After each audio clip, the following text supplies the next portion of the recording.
Hello, everyone, and today's the International Day of Canadians with Disabilities. It's definitely a day that to recognize persons with disabilities across our nation.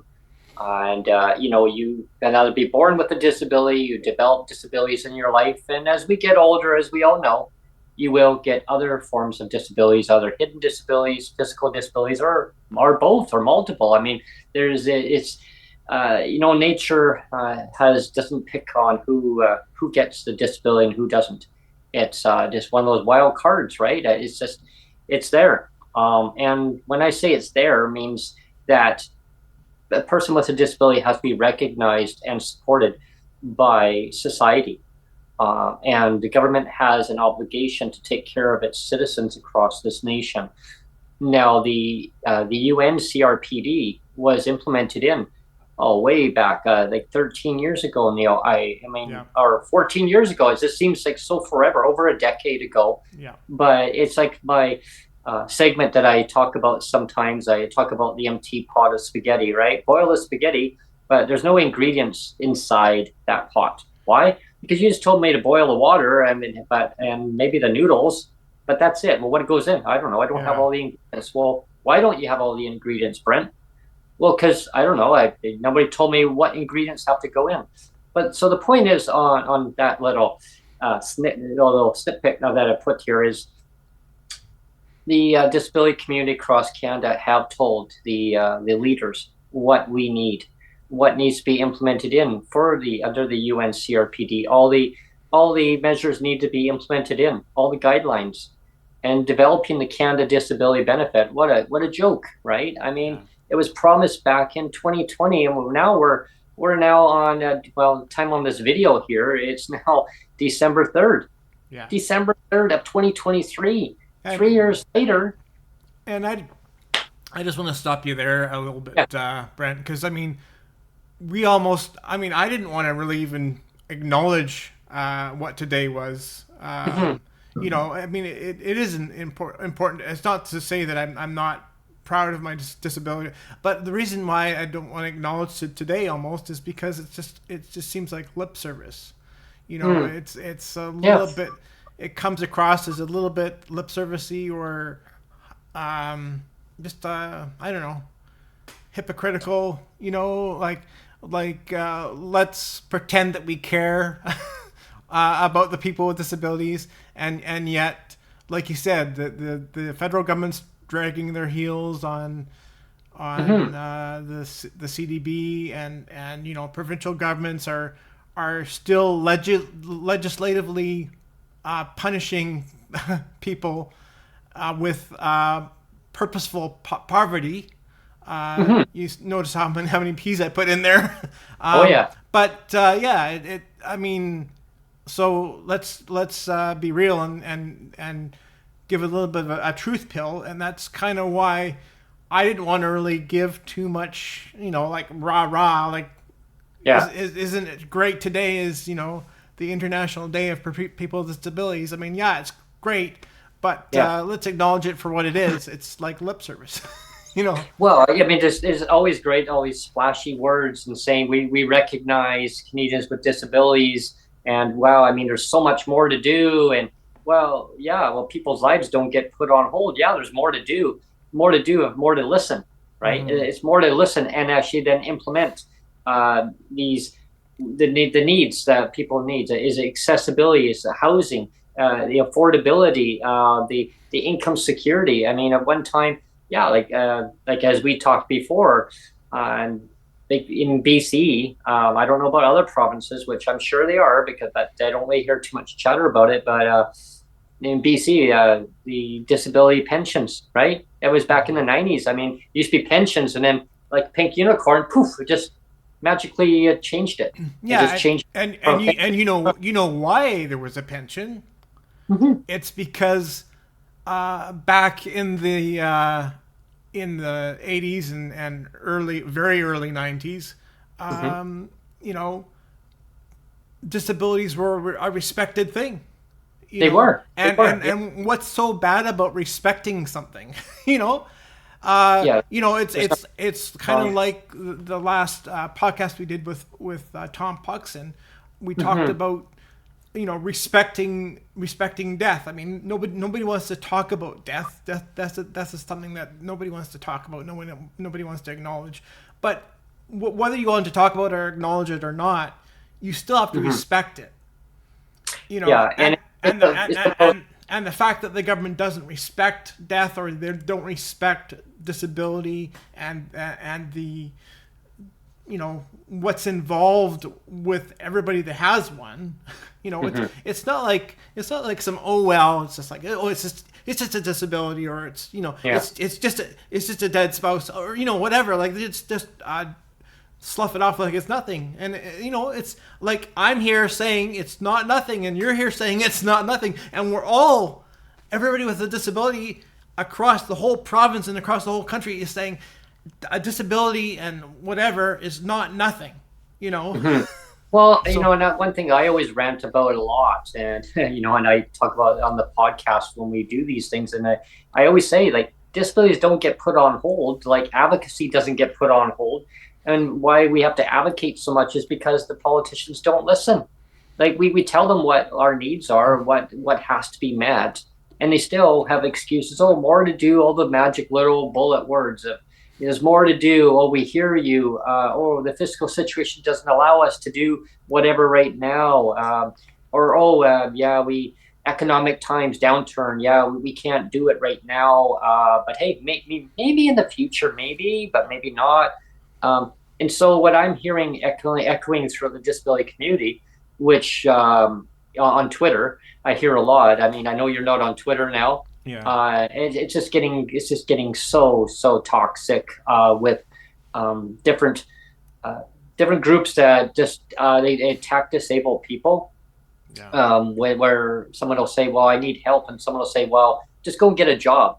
Just go and get a job." I mean, or there was one phrase that's really bothered me a lot was, "Oh, maybe you can go get some rehabilitation service to overcome your disability." I just literally almost lost it when I read that. Right. And I'm thinking, really? Really? And someone says, Right. Well, government's not a handout. Just go and figure your life out. I went to university and I became, a professional, whatever. And someone says, well, good for you. But it doesn't always, it's not like one size fits all. And I guess the point I want to make across to people that are watching this is, like, all those magic words, like, yeah, go get a job, go get rehabilitation, whatever the case, someone's spinning it out there, right? Until it affects their life, or you live the life of a person with a disability. You can't speak for somebody else in their shoes, because you do not know what they go through on a day-to-day basis. Like, someone can say, look at me and go, "Oh, Brent, you look perfectly fine. Oh, you're wearing glasses. Oh, okay." Well, there's a lot of hidden disabilities that I have. I have a disability that I was born with. And I love my disability. I'll put it out there right now. I love who I am. I love my disability. Yeah, my disability is part of learned. me. So Yeah, my disability is part of me. So I can't say I don't love me. I can't say I can't love me. Because it's a part of me. So exactly. But the thing that bothers me though too is, you have organizations out there that, like you said, they have a very narrow focus of, like, let's throw money at the problem of let's, like, research the medical cure of something, or the other side of it is like you said, let's invest in job creation, or let's build a ramp or an accessible playground. Like, a ramp and an accessible playground solves everything. And it doesn't solve everything. That's where that pink unicorn comes in. And so for all those organizations out there that are just trumpeting that very narrow focus of let's build a playground, or let's build an accessible ramp, because accessibility is everything. Accessibility is one very, very small piece. You know what's a huge piece? A massive piece is the respect piece. It's the disabilities rights piece. I mean, that is the huge piece. is the respect huge, piece. very And huge. yeah, and that's the piece that I want to see focused on, and that's the piece that doesn't get focused on. People Yeah, say, the "Oh, human just build part. a Yeah, ramp, just build the playground, and that fixes everything." yeah, because the human rights part is huge. I mean, it is beyond huge. And I can give, a quick example. Recently, which I'm sure Sonjia doesn't mind me talking about this part, because we just finished coming back from Nanaimo. We left on Thursday, and that's why everyone who wanted the open mic, we didn't have open mic because we actually had a medical appointment that what Sonjia had to go to, so I went along. And so we left on Thursday afternoon and talk about accessibility. And like, sure, someone could say, well, accessible, yeah, we got accessible transit. Well, here's the problem. The transit's still broken. So we left from Victoria. Everyone knows, I mean, I live in Victoria, okay, on Vancouver Island, which is people are watching this maybe from another area of Canada or around the world who don't know where Victoria is. Victoria is the capital region of British Columbia, Canada.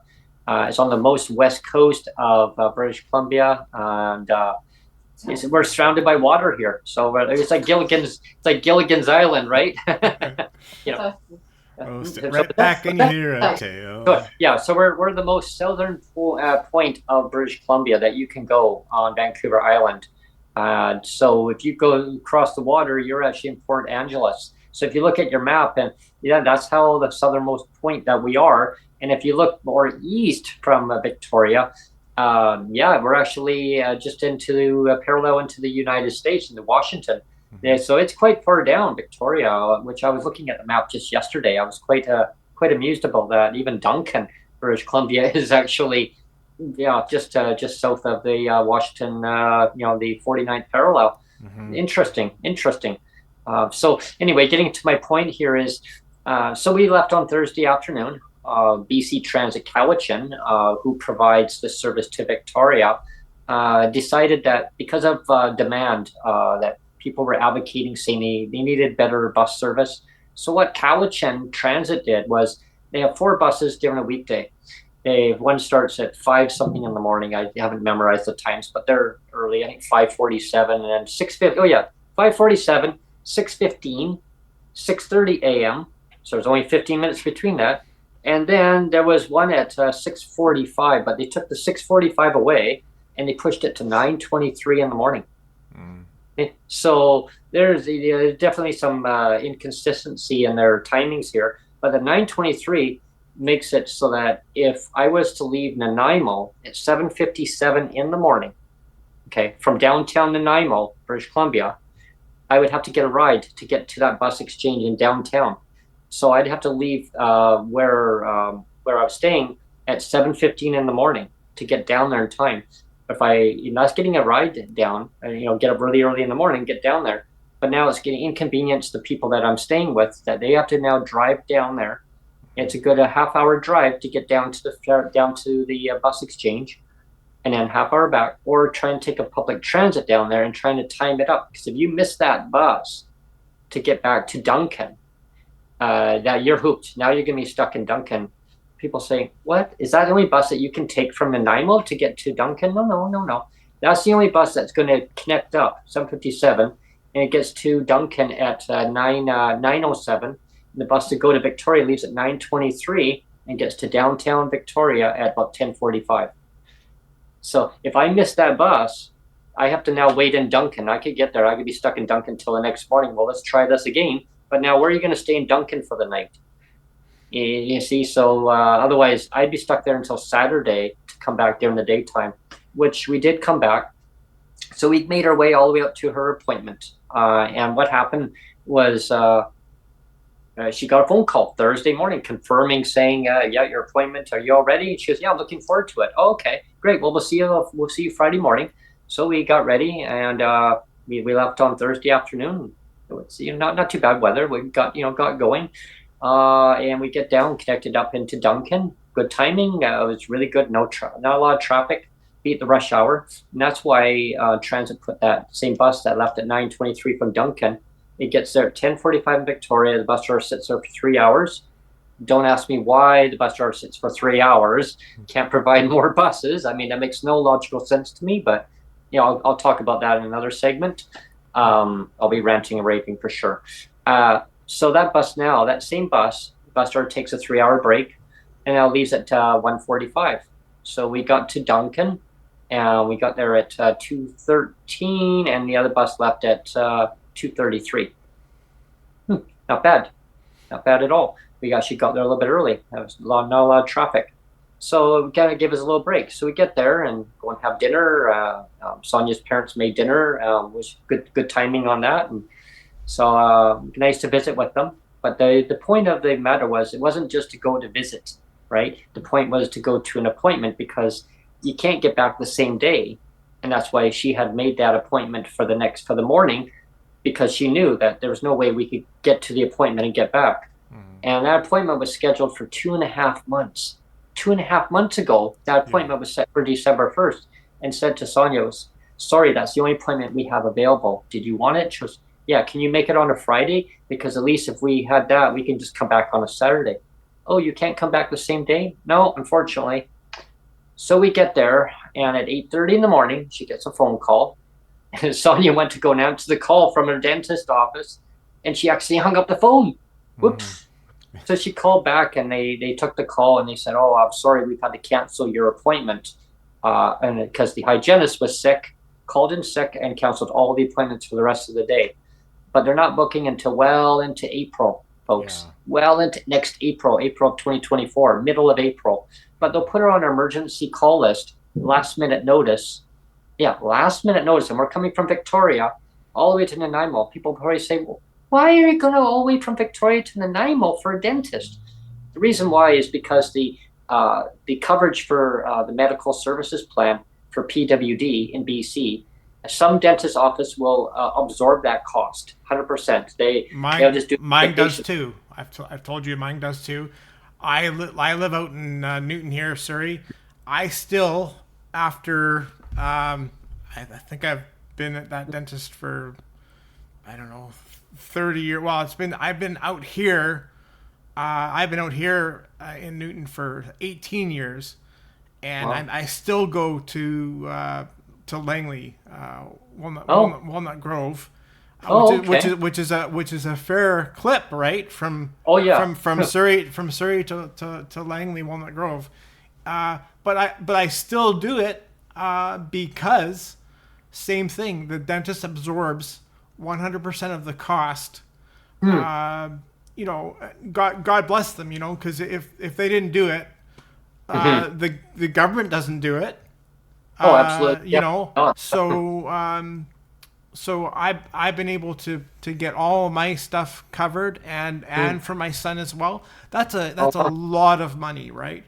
It is. It really over time, and that's why she would go out to that appointment. But the problem is now she has to go into inconvenience for parents. They have to switch things around in their place in order to accommodate us, and it's just not always easy just to have one of them get up and they have to drive us all the way down to a bus to go and catch it early in the morning. If they had to, they would, right? And people probably think, well, shouldn't they just go and do that? I mean, it's just not always easy to do that.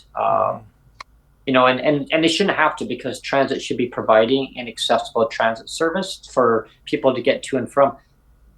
So the bus from Duncan, and it would be nice if we had a yearly bus pass, wouldn't it? Well, yeah, exactly. And there's no reason why it should be fully restored the way it was originally. I know the government says, well, we restored it. Well, no. Sheila Malcolmson, again, God bless her, but she was very recently, she was in question period. We both heard it, right, where she said, yes. We restored the bus pass, and excuse me, you did not restore the bus pass, because restoring the bus pass would be a 1-to-1 complete restoration of a $45 bus pass yearly, and that was not restored. So you cannot say that the government restored the bus pass, because you did not. It was not. It was not a 1-to-1. restoration. remember when the former premier was on, I remember advocating so much to restore he said the $45 a year bus pass. Yeah, and going with that scenario is just recently. I remember we're talking on the podcast about that. So an update for people that are kind of curious about Sonja's mom about the bus pass. So Sonja's mom applied. We told her to go and apply. I kept on her and on her. I said, apply for this. And Sonja goes, yeah, mom, apply for this bus pass. She goes, well, why don't the disabled have that same bus pass? Well, now you know. Good question. We just mentioned the reason why. So she applied for it. She was approved. Oh, approved, just like that. And it went online, and boom, it was within a few minutes, and it was done. Submitted the information they asked. That's it, and went to the bank. We were actually in Nanaimo with her. She says, I need to stop by the bank, and they got the letter here, and it was sent out within a few days. She got it within a few days. 2 days after she applied, she got the letter in the mail. Yeah, that quick. That's great. And so it said here, remittance of $45. So she went to the teller, paid that $45, and she'll have the bus pass sent out. So here's a little obstacle that she ran against. So she had to phone up their 1-800 number, because on the letter it says, yes, the bus pass will be sent out for this year, 2023. Oh, she says, that's right. That's right. Yeah. So she had to phone them, and they said, oh, the one of the workers on the phone actually said, admitted, there's a problem with the wording on that. It's very misleading, because she wants it for 2024, not 2023. Yeah, like, why would you know that I got caught on that, because the first year that I actually got the $45 bus pass, because like I've said before, like there were so many years that I never applied for the disability tax credit, because everybody told me I wasn't disabled, so I never applied for the disability tax credit. And for years and years and years and years, I can't tell you how many years, I never applied for the disability bus pass either, because I was just kind of told, well, you're not disabled enough to get it. So, and it's just so stupid. But so finally, like I don't know how old I was when I actually got it, but 1 year I actually applied for it, and again, I think I don't even know how old I was. I'm trying to think now, like maybe like early 30s. Go by so fast. Early 30s before I actually applied for my first bus pass, right? Wow. But anyway, I got the bus pass, and like you said, it was right at the end of the year. Like it was October when I applied, and I got it, and I was thinking, okay, it's going to be valid for a whole year. Yeah, because again, this is my first time getting it, so I was kind of dumb, of course, right? So I thought, okay, I'm good for a whole year, and here I am. So it rolls over into January. I still have my bus pass, my brand new bus pass that I only had for 2 months. Yeah. And I show my bus pass, and there's a transit guy there. He says, well, you know your bus pass is expired, right? And I'm like thinking, expired? I just got it like 2 months ago. What are you talking about? Yeah. And the guy says, well, are you stupid? Like, are you an idiot? And I said, well, actually, I kind of am, because this is the first time I've applied for. I don't know how it works. And he didn't actually believe me. Like, he was going to write up a ticket. Like, he was actually writing me up a ticket, because he did not believe me. And I kept telling him, like, honestly, this is the first time I've applied. I have no idea how it works. I assumed that when I got the bus pass, it would be good for a whole year. And he's like, no, that's not how it works. But so he was still busy writing up a ticket. And he finally said, you know, I don't know if I believe you, but I'm going to excuse you this one time. But it was just stupid, like, you know. Yeah, but it's no fault of yours. I mean, I would have wrote up the guy a ticket for actually not listening. But I also blame the government though on their terminology. Like, note to government, change your terminology on a written documentation that, as she says, when applying for this bus pass, it is valid for, if you want it for the calendar year. If you want it for next year, please indicate yes for this year, no, like vice versa. Because otherwise, like for anyone, either disabled or even the seniors, because seniors who are not disabled can still apply for that bus pass. Because Sonja's mom is not, she's not diagnosed with a disability. Doesn't say that she doesn't have a disability, and that's what I'm trying to make a point, is that anyone can have disabilities. I mean, it doesn't matter. It's not a classification. It can happen to anybody at any time, but the bus pass program does fall under the same umbrella, again, under the same umbrella as the Ministry of Social Development and Poverty Reduction, but they handle seniors bus passes also. Now, the disabled bus passes should be under that too. It's under the bus pass program. And it just infuriates me that that still hasn't. And of course, it's all about pink unicorns. It's saying, well, some people can have a bus pass, other ones can have a choice. You want the money, you want a bus pass. Well, as we all know, cost of living is beyond just gone way up. Okay, so having to pick and choose. You know what I mean? People who live in a rural area, fine, just give them back their special transportation subsidy, the STS. But the reason why it was taken away is because it's a small little handful of people said, hey, we need the whole system changed. Let's change it. Let's change it. Make it fair and equity in the system. Really? Is it fair? No. But, so getting to the conclusion of my journey on the transit, I only had there's only 4 buses a weekday, AM. So it's really hard. And on a Saturday, there's only 3. So I came back on the Saturday. I had to leave there at 11:03 in the morning, and I got back in the early afternoon on Saturday into Victoria. The timing worked out pretty good. Connections worked good. A little bit more volume of traffic, but everything worked out good. The weather was great. But again, I had to come back on that day. I could go and take BC ferries from Nanaimo. I could go from Departure Bay, Nanaimo, to Horseshoe Bay, take the Vancouver, the 257 express bus into Vancouver, downtown Vancouver, and then take the Canada line all the way down into what's that station called? Bridgeport Station. Thank you. Bridgeport Station, and then take the 620 bus out to Tsawwassen, and then take from Tsawwassen out to Swartz Bay, and then take the 70 or 72 bus into downtown Victoria, and then take a bus to get home. Right. I could do it that way. That would take a long way around. It's a lot of wasted time and effort, though, isn't it? Or I could go to Mill Bay from Duncan. I could get there, but that bus doesn't run too often. And of course, then about accessibility issue is you can get off the bus, but then you have to walk up this steep hill when you're getting into Victoria off the ferry out of Mill Bay. So that's definitely timing it up with the bus. It does come through. It's all about timing. And again, why should a person have to jump through all these hoops to try to take a long way around? And the reason why I know this about the ferry, doing it that way, and also through Mill Bay, was a BC Transit representative told me that. Well, sir, there are 2 other options. I mean, it would take you a lot longer. I go, my God, that would take me like hours. But there's that option. I go, why don't you just put the service out? So here's the easy solution to the policymakers when it comes to transit. Changing a commuter bus into an express bus. Same routing, it's just the wording.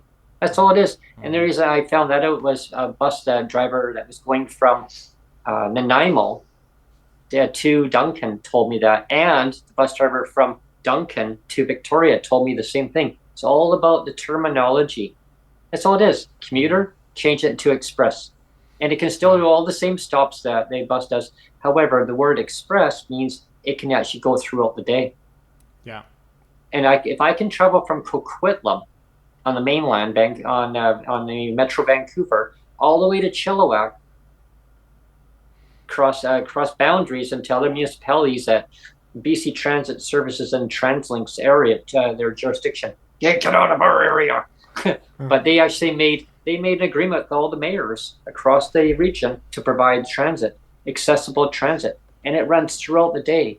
It's a commuter service, but it's also an express service. So it means it can actually run throughout the day back and forth. It doesn't have to go like AM or PM. It can actually run throughout the day. And that's what I want to see throughout the region. More about express service, not this AM, PM commuter service, because what it does, it actually keeps people stranded in their communities. It's isolation. On the Day of Canadians, on the International Day of Canadians with Disabilities, we need to have more inclusion within our communities. We need to have accessible transit. We need to have people being able to participate in their communities. Like, so if they want to go, visit another community, they should be able to get that, connection of getting to and from. All these barriers in place of saying, well, there's more to do. Yeah, we hear you. Yeah. But passing the buck of blaming one community against another one, or blaming one disabled group against another disabled group, and what I'm calling for also is I'm calling for that. Just stop the lip service. That's what I Yeah, don't like. yeah, the lip service needs to stop, and I want the policymakers to actually understand. Like, and I know the policymakers watch, and they watch the videos. I know they watch these videos, and I know they actually do hear what echoes in the disability community on social media. Is it either Facebook? Is it on Twitter? Some people call it X. I call it Twitter because that's what everyone knows it as. And I will always call it Twitter, regardless. And people are calling for DERB.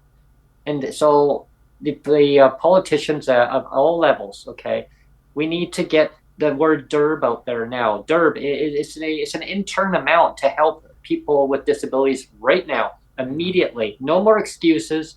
The ones that are advocating for it, the politicians right now, kudos to you. Yeah. 2 thumbs up. If I had 3 thumbs, I'd give you 3. Some people would probably watch this right now going, well, Brent, unfortunately, yeah, that's great comment. It's like, great lip service. Yeah, that's great. That's good that you're advocating, for these people, but they're not doing anything. They're going to say they're not doing anything. Okay. Now, here's the thing. Who's in power, though, folks? Who is the federal government? Okay. Right now, it's the Liberal, and I'm not pointing finger, doing the blame game of saying, he said, she said, but I'm saying, who is the federal government right now in Canada? It's the Liberal government. Now we got the Conservatives now pulling up ahead. Are they going to win in the next election? Who knows, right? Sure, we got the NDP, the federal NDP. We got the Greens. They're advocating hard. They're pushing hard, and they're standing up they're hearing our voices. And why I know that is because they come on my podcast. They've come on my podcast. They used to come on my Twitter Spaces before. They're taking our voices forward, and they're pushing the federal government. Unfortunately, the federal government right now is making every excuse. The federal Liberals are making and the Conservatives keep voting down every freaking thing, okay? Stop voting down help for Canadians, like if it's any kind of benefits. And the DERB, and Christopher Freeland, please get the DERB out now. I mean, no more excuses. Just get the DERB and help people out now while you're studying the heck out of that Canada Disability Benefit, which you don't need to do.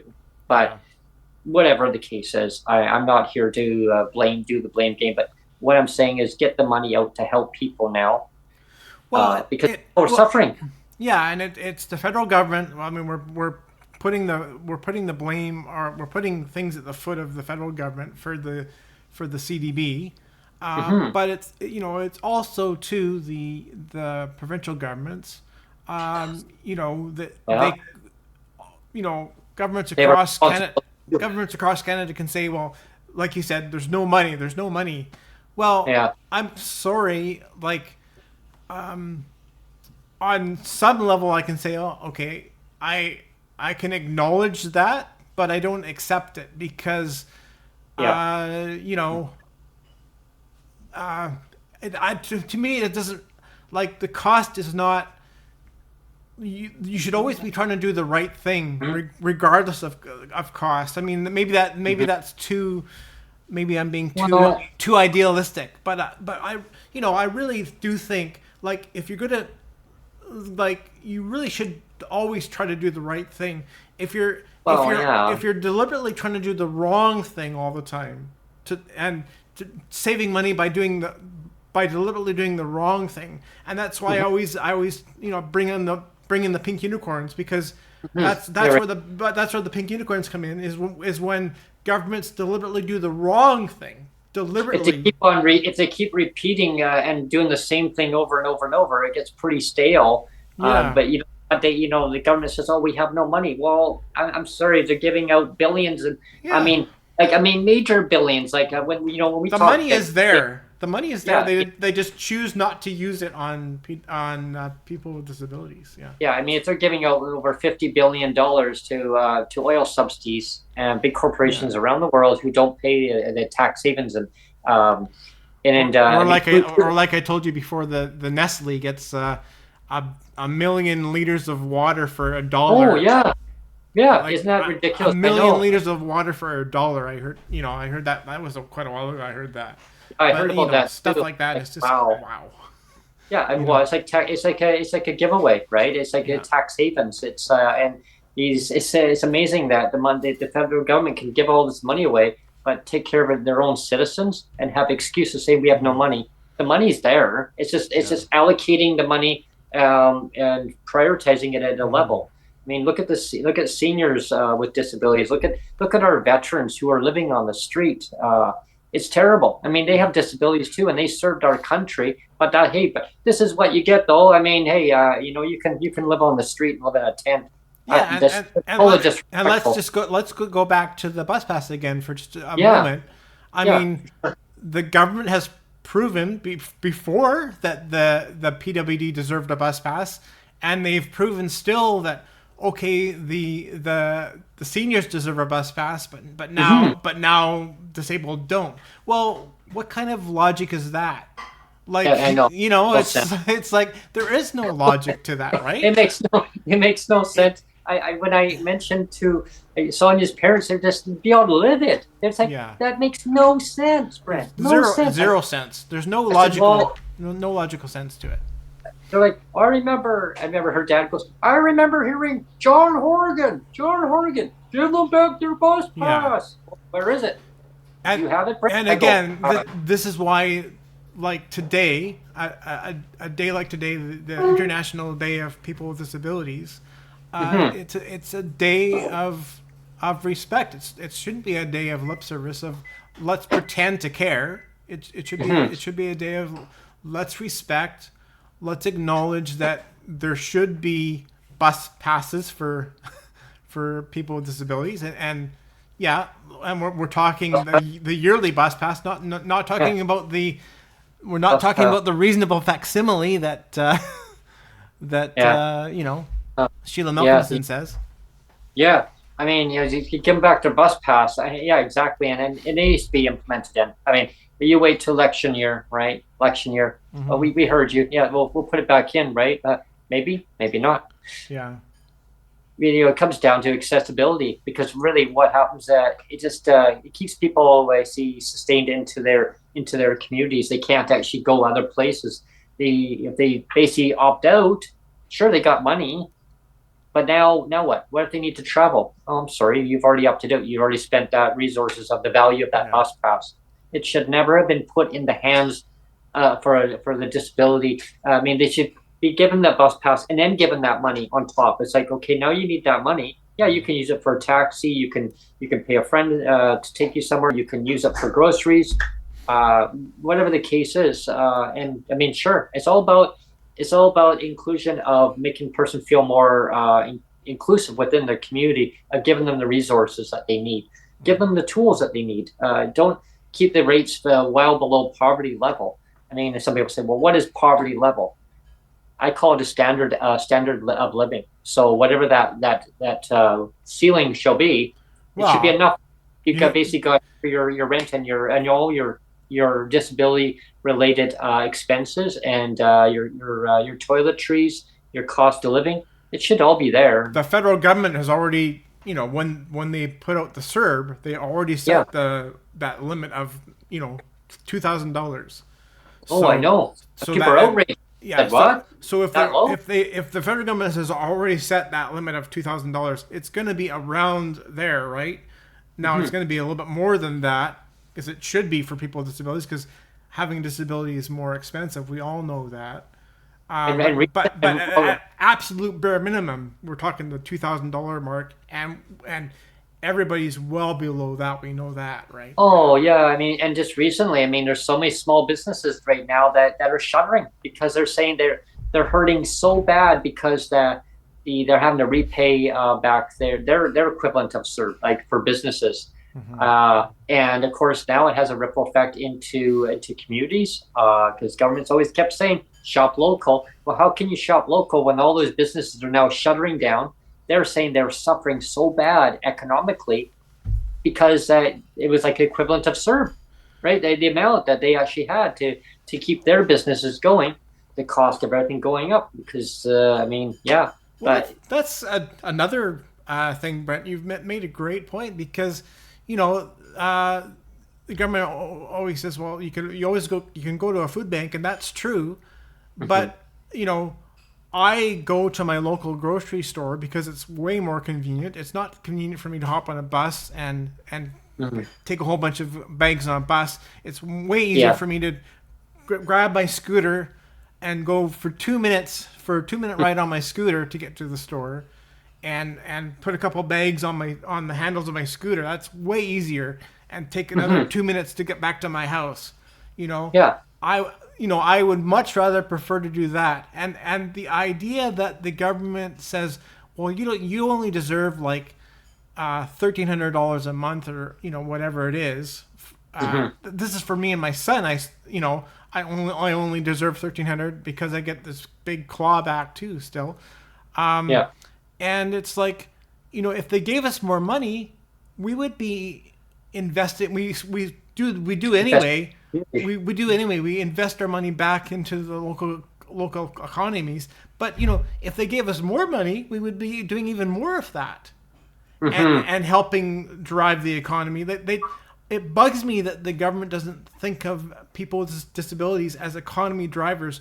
We are economy drivers, and Oh, absolutely. it bugs me to when the governments don't think of us as economy drivers when we so are economy drivers. Well, yeah, I mean, and it's not rocket science for the government to understand. I mean, they just love to play with words, right? And to do the blame game back and forth. Well, when they were in government, they were in government, they, back and forth. It's like, come on, like, work together, folks. Like, work together, and actually listen to lived experience stories. Listen to real life, events that are happening and impacts our lives and everyone else's lives across Canada that have a person with a disability, because your decision making really has a profound effect on a person's well-being, what decisions they actually make in life. And like, people have heard my story. I used to live in Langley. Well, a decision, well, no, this is what we're doing. Well, it had a ripple effect, right? And I still, to this day, it's like, people, why did you move there then? Because I couldn't find a place in time. Yeah. Oh, well, yeah, go call us at the end of the month or the beginning of the month. Well, I'm sorry, it's already too late. You've already given your notice in. I mean, you got to see a place, right, to rent it. And so we found a cheap place. Yeah, you're cheap. You get what you pay for. And do we want to be here? Yeah, it's great for advocating. It's great to go to the legislature. But should I have to be advocating to tell a government to raise the rates way above the poverty level? But there's more to do. New computer systems coming, a state-of-the-art computer system that's going to be able to handle big payouts. Really? Is there a computer system for respect and for disability rights? I want to see a computer system for disability rights. maybe the computer is going to be so automated. It's going to be talking to us and saying, we understand what you're saying, Brent. It should never have been this way. You're right. It needs to be, the rates have to be to a livable amount. And yes, Brent, you're right. You're right. We need to get rid of the shelter portion because it should never have been put in place. But we just give a person a check, just like the seniors. That's like the senior citizens in British Columbia. They just get a flat amount. They make decisions based on what they feel their needs are. And you're right. If you give a bus pass to seniors, why wouldn't you give a bus pass to people with disabilities? Why not? Yeah. And then all of a sudden it'll come say, error. Hang on, we got to fix that here. Yeah. Oh, sorry. Effective immediately, Canadians with disabilities in the province of British Columbia will now have their $45 a year bus pass. Error. Hang on. Implemented immediately. Error. Effective this year. Hang on. Must have been a bug in their system, but we'll get that fixed. Copy paste, folks. That's not hard. I remember hearing that story. Some of the media would reach out to me, Brett, is this true? Is this true? They took away the $45 a year bus pass? Yes. Did they not implement it back in? Because I heard that they did. Nope, nope, they did not. They're like, oh yeah, but apparently they say the computer system was broken. Yeah. Yeah, it was dismantled. Yeah. So, oh man, I was furious at the time. I went over to Best Buy, over to the Best Buy Mobile, over to the computer division, okay? And I said to them, well, I mean, gee, I used to work with computer programming since I was a kid. Is there something new that I'm missing here? Like, no, that's just, it's a riddle. It's just an excuse, a little game. We program computers all the time too, yeah, sir. I go, well, yeah, I mean, disk drive, copy, paste. You can maybe just burn a disk, right? You can just burn your own disks. I used to do that. I used to put like a photo album, copy it from one onto another disk, and then I used to give them away as presents. I gave one to my mom. I used to do like a whole photo album. I used to do that too, yeah. Yeah, and I give it to her. She says, oh, this is amazing. How did you do that? I go, copy and paste. I said, just like, and like she had the seniors bus pass. She says, oh, well, you have a bus pass. I go, yeah, it's not a seniors bus pass, Mom, but I have a bus pass. Oh, well, that's great. I'm glad that we both have bus passes. And then, hey, deja vu, fast forward, she would be rolling in her grave right now if she knew. And she probably is. It's probably was when I see these big, giant, heavy clouds coming over there. She's probably saying, damn you, government, listen. So I guess the moral of the story is you need to listen to lived experience stories. Canadians with disabilities. Yes, the advocacy groups are there. I need the advocacy groups. If you're watching this right now, I need you to push for # on Twitter, D, capital letters, DERB, now, ! So DERB now, okay? Hold the government officials account, okay? Don't be scared of them. Don't be scared saying, oh, well, no, if I do that, I won't get paid. You have a right to stand your ground and say how you feel, okay? Don't be coerced into saying, well, if you do it this way, we're not going to fund you. You're advocating, because I see your post. You're saying, well, Canadians with disabilities need help now. No more delays. Okay, well, the delay is not putting the word DERB out there, DERB now, in capital letters, because what it's doing is actually advocating and saying, hey, we actually believe that, yes, we need to actually get the funding out to our citizens in the country so they can put money back into the communities. They can better their health. They can make better, healthier decisions if that's what they need for their disability, whatever their needs are. And I'm not saying, what I'm saying is one size fits all. I'm saying that you need to listen to each individual person. When someone says, this is what I need to make a better decision in my life, I need to go to a grocery store. Food banks don't always give you what you need. It may not be accessible. And why should it always be, this is what we're going to be doing. And this is what you deserve. You deserve your poverty. And I see like so many of them, and I in very reputable disability advocacy groups out there, and they're all being criticized because they're saying you're not advocating great work, great words, great advocating, but you're not promoting that, and they get attacked. Well, and then I get attacked from some of them saying, oh, what are we doing wrong? But also, yeah, and also too, like I said before, is you have the big organizations that are getting funding from either the provincial governments or the federal government. Yeah, or and both. Of course that's going to taint their worldview, right? They're going to be saying, oh, like, let's build a ramp, let's build an accessible place. And I'm not saying those are bad things. That's fine, but to say that everything's fixed if you build a ramp or you build an accessible playground, that's not the thing that's going to fix disability poverty. So that's the problem I have with days like today, where you have big name disability organizations that are only saying it's only about disability, it's only about accessibility. It's not only about accessibility, it's about disability poverty. Yeah, exactly. It's about income also. I mean, because you can't have one without the other. And when and I guess when I say to them, don't be scared of the government. Because if you're scared of the government, I mean, saying, well, we're going to pull your funding, well, then obviously we know that now the government is saying, well, we don't want to fund Canadians with disabilities, because you can become disabled. It doesn't matter. You could be a politician who has a disability, but they're protected financially, Yeah. and also, for their medical coverage, everything covered. But imagine if they weren't a politician. Yeah. They're just like the average citizen. I mean, they could get into a car accident. I mean, my gosh, anything can happen to them, and they can become permanently disabled.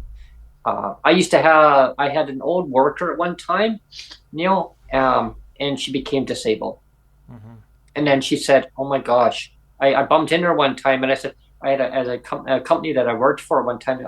She says, "You remember me, don't you?" And I said, "Oh my gosh, what happened?" She said, "I was in a car accident. I became disabled. I'm actually on the system now." I used to be on the other side of the fence, on the other side of the counter. She was actually there, and she says, "Keep up the advocacy work."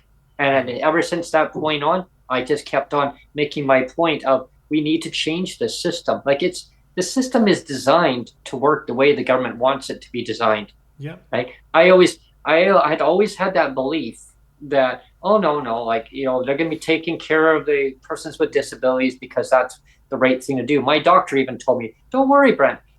They're going to take care of you." I was naive too for many years. I was so naive. I was so naive.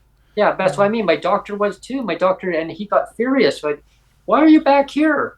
What, did your disability go away?" And he was being sarcastic, and I said, "No, nothing's changed. Then why are you here with these forms?" Because the government wants you to fill them out again to see if I'm still eligible to, as a person with a disability, to see if anything's changed, if my disability has gone away. And what it was is that the government was doing a clean sweep, they call it, to find a way across all ministries of cutting cost. And they were willing to sacrifice disabled lives, obviously, at the time. Yeah. And I'll call it that. I will call a spade a spade. I mean, and the government had learned that probably not a good idea to ever do that again, to revisit that. It caused me a lot of stress and anxiety. And it was right in the middle of a freaking bus strike. Yeah. You imagine, no money, no bus pass. Yeah, I wore I remember that time. It was bad. It was bad. It was a nightmare. That was when I lost my job with the government. Is when they just did a whole slash and burn. Everybody lost their jobs. I couldn't even see my mom at her place before we put her into a home. I was having trouble going to see her. She needed me to go and see her. I had to take a handy dart to make it out that way, and they really didn't want to take me all the way out. They said it was only for medical appointments only, emergency. They made an exception. They dropped me off. I still had to walk for about an hour and 40 minutes. They dropped me up downtown Langley. They said, "As far as we're going, we're not going up that way. Sorry, you'd have to make an appointment 2 weeks in advance." Yeah. So I had to walk an hour and 40 minutes. Yeah. But I grabbed a bottle of water from home, and I filled it up and put water in it, and off I went. Someone said, "Well, just go and buy a bottle of water." Well, I'm sorry. Imagine, I had no money. So, but I took my time walking, and it was a nice, I enjoyed that area because it's a beautiful area. So I went to go and visit her, and spent half the day, and then I had to go. And she's, "Why?" I go, "Because I have to walk back and make my way down to meet up with the handy dart, because I made arrangements about 6 hours later to pick me back up." Actually about 6.5, but yeah. For some reason, I got back downtown Langley faster than I got all the way up, because it's actually all uphill. Yeah. Yeah. I always feel like the church lady or church chat when, how convenient, all these things with having disability, right? Oh, I know. The handy dart that you have to book 2 weeks in advance, and if you want to have some food, you have to go to the food bank, and well, you don't actually deserve a yearly bus pass. It's everything's so convenient, right? Yeah. Anyway, we always seem to like, we were only going to be on for like 5 or 10 minutes, and here it is, like an hour later. But well, there's always lots to pile into. About people with disabilities, of what lived experience of what I go through, what you go through, what so many people go through, and I always invite people to come on to our show to talk about their lived experience and talk about it. Just put it out there. Like, let people hear what you want to talk about, what you go through, and what government policies. And I guess the end of the before the end of the segment here is, people, it's government policy. That's all it is.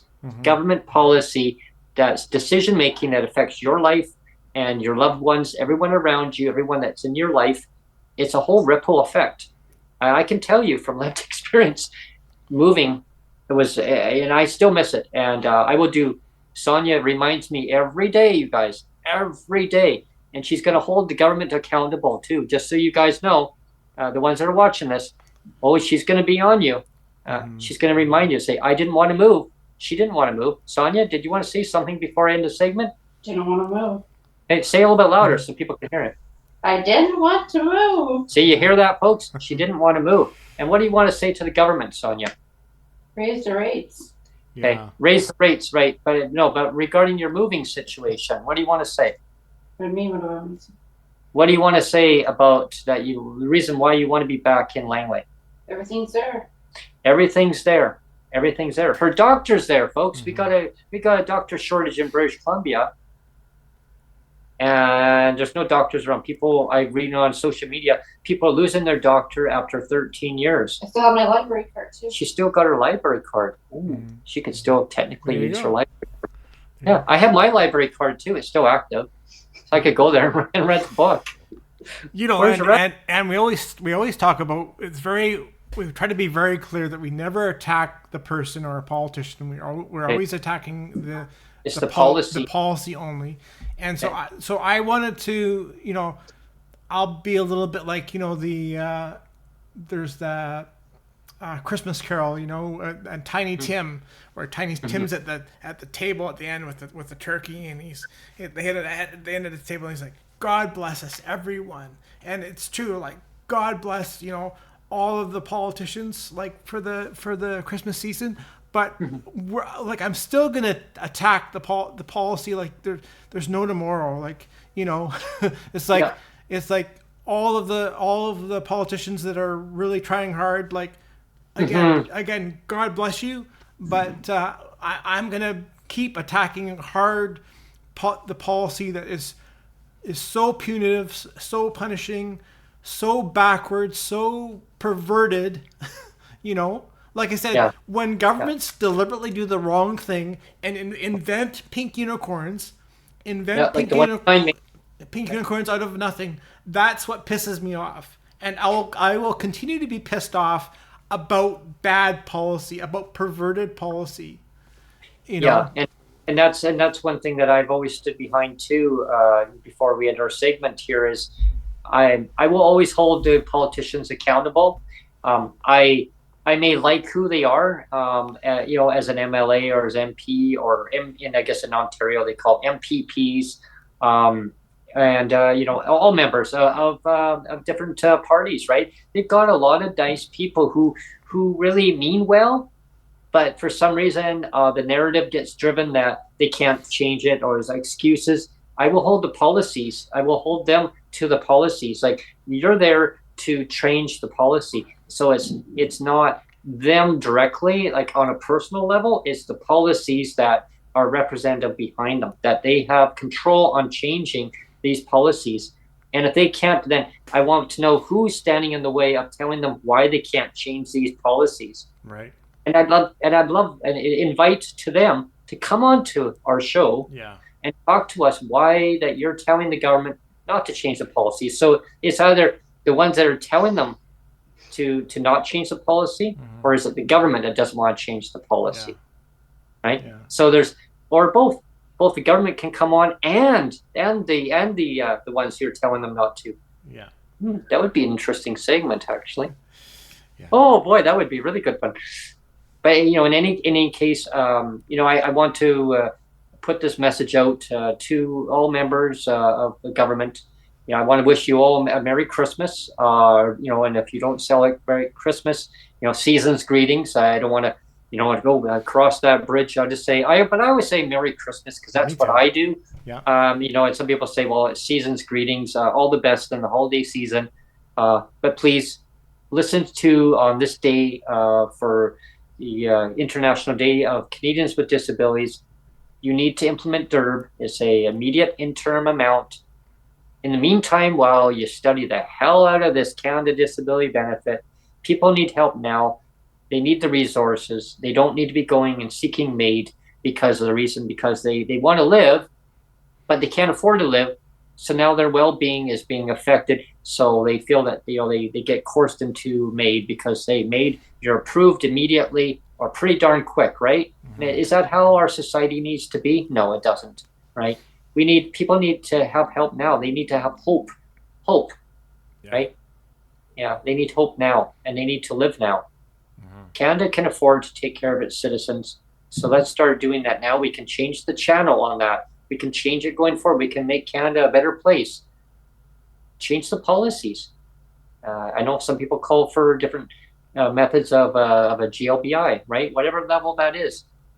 If that's something that the government is planning on doing, well, then just say it. Just say it. Do it. And like, rather than just words, like implement it in. Just get this going, right? Rather than these little I don't know, breadcrumbs. Throw these little breadcrumbs. Sonjia has a little favorite name that she calls it. Sonjia? Pittance. She calls it pittance. Pittance. I call them breadcrumbs. She calls them pittance. Right? And those little pittance here and there are not going to do anything for people. They need ongoing help. Yeah. I mean, yeah, like even seniors, low-income Canadians on low-income jobs, right? They need help. I mean, cost of living is high. I mean, so obviously we know that there's a whole income differential here. If they say that in a community, Neil, that the cost of living, I think there was a stats, and I find it so misleading because it's depending on where you are. Like Victoria will have a saying, person should be making 25 something an hour. Vancouver is a different rate. Langley is a different rate. Surrey is a different rate. Kelowna is a different rate. Every area around BC is a different rate. Well, because they say cost of living. Well, I don't know. Like, disability rates now are well below that. Yeah. So there's a huge problem there. There is. But I want to thank everyone for tuning into our segment. You're probably thinking, "Oh my God!" Our 5-minute segment that turned into an hour. Magically, it turned into. But this is all about holding our governments to account, and actually DERB now on International Day of Canadians with Disabilities.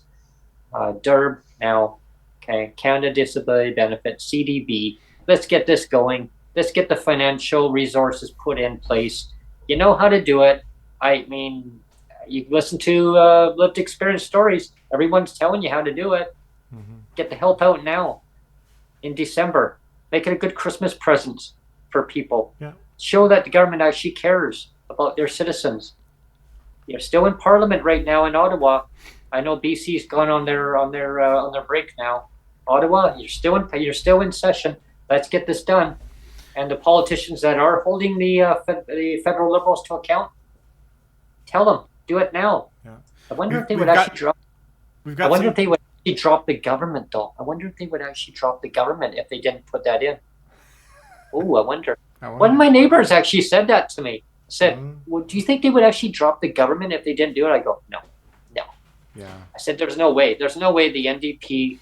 Because he said, "Well, isn't there like a supply agreement, kind of like what the BC had with the Greens?" I go, "Yeah, it's kind of similar, but there's no way that the federal NDP," I said, "would ever drop the federal Liberal government because they won't implement in the Canada Disability Benefit." I go, "In reality, they should.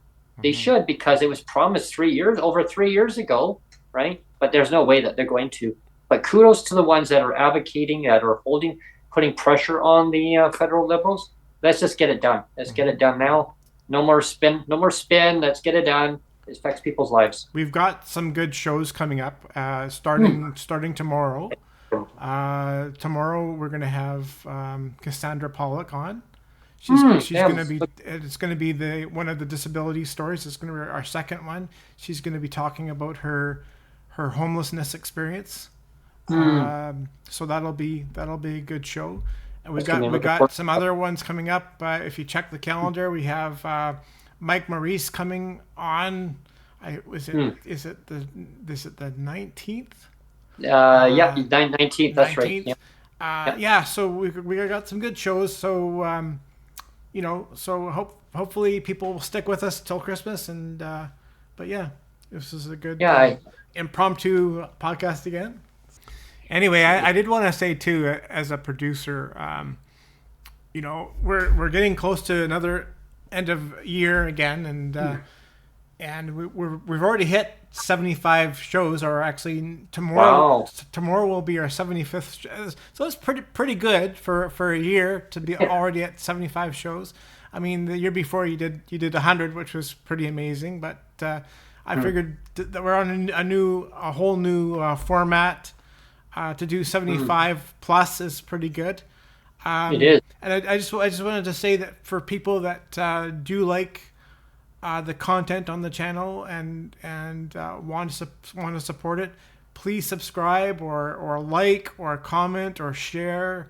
And also too, I mean, we do have our emails up there if people want to donate through the Interact, like the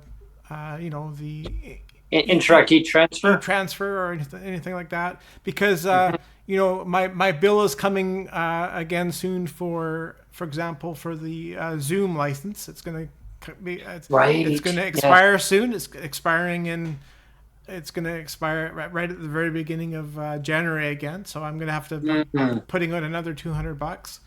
So if there's anybody out there again that can help a little bit with that'd be greatly appreciated, because I mean, of course I will put the money in, but it's not like I'm not made of money on on a PWD monthly amount. Yeah, we can't even say pension because it's not a pension. Yeah, but, especially with the clawback, I'm getting the PWD amount, but I'm also getting a clawback, which makes it even less. So if you love the content that you're seeing, and you want to donate to help out our channel here, I mean, it'd be greatly appreciated if it's every little bit helps. Like there's $20 here, $50 there, and $60. I don't like asking for stuff like that, but me neither. It kind of is the season, so I figured it is kind of the end of the year. And like I said, bills are going to come due again. So if anybody wants to help with that, that'd be great. Definitely subscribe, like, pass on the information to others, and definitely join on the show if you want to be part of the conversation. I want to thank you, everyone, for tuning in. Thank you. Thanks, everyone. Take care. Bye. Bye.